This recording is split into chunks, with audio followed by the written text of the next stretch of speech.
Et c'est Lydia Guirousse. Bonjour Lydia, bienvenue. Bonjour Lydia. Bonjour Cécile, bonjour Benjamin. Bon, au lendemain de ce Conseil des ministres, le premier avec ce nouveau gouvernement, on continue de parler de l'affaire Damien Abad, accusé de viol par 2 femmes. Et alors, il se dit innocent et ne démissionnera pas de son poste de ministre des Solidarités. Mais pour vous, Lydia Guirousse, il n'y a pas d'affaire Abad tant que la justice ne s'est pas prononcée. Oui Benjamin, ce n'est ni à vous, ni à moi, ni à la presse, ni à l'opposition politique qui adore chasser en meute de rendre la justice.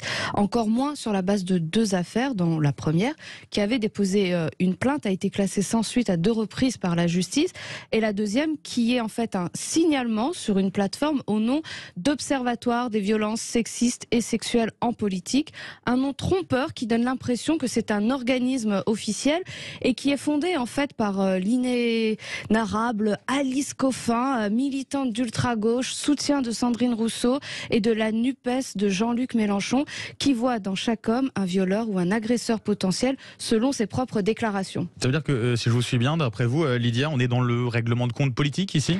Il y a un peu de ça. Tant que la justice, en tout cas, ne s'est pas prononcée, oui, on est clairement dans une curée médiatique et politique. Et Olivia Grégoire, la nouvelle porte-parole du gouvernement, l'a clairement exprimé lors de son premier compte-rendu hier après le Conseil des ministres. C'est à la justice de faire la lumière et c'est à la justice de trancher. Et cette histoire autour de Damien Abad ressort à chaque élection lorsque celui-ci est promu, que ce soit lorsqu'il a été porte-parole de François Fillon ou lorsqu'il a pris la présidence du groupe Les Républicains.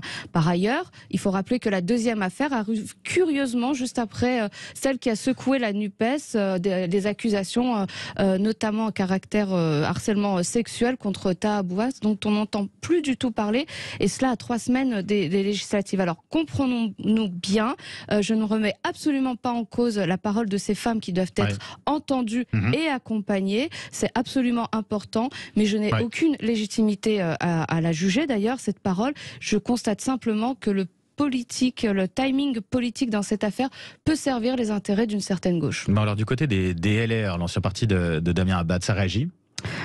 Alors, on a la gauche bien pensante et moralisatrice qui n'est pas à une hypocrisie près. On la connaît maintenant en juge en mode Robespierre et guillotine. Mais c'est vrai que les plus décevants pour moi, ceux d'ailleurs que j'ai connus, c'est du côté des Républicains avec cette curée à laquelle il se livre certains de ses anciens compagnons des Républicains. C'est assez étrange. S'ils avaient autant de certitudes, s'ils avaient autant de témoignages comme certains le laissent entendre, pourquoi n'ont-ils pas fait un signalement? C'est l'article 40 du Code de la procédure pénale, signalement directement au procureur de la République. Je trouve que tout cela n'est pas très responsable de leur part. Et enfin, je suis déçue car personne n'a eu le temps de relever le formidable symbole d'inclusion et de réussite que représente le parcours de Damien Abad, qui est une personne handicapée, lourdement handicapée, une réussite qui est universitaire. Il a été brillamment diplômé de Sciences Po, une réussite aussi professionnelle avec un parcours politique extrêmement riche, rapide. Il a à peine une petite quarantaine d'années. Et aujourd'hui, tout cela est éclipsé. C'est un énorme gâchis parce que c'était un formidable espoir pour toutes les personnes qui étaient en situation de handicap d'avoir un ministre à la tête du ministère des Solidarités.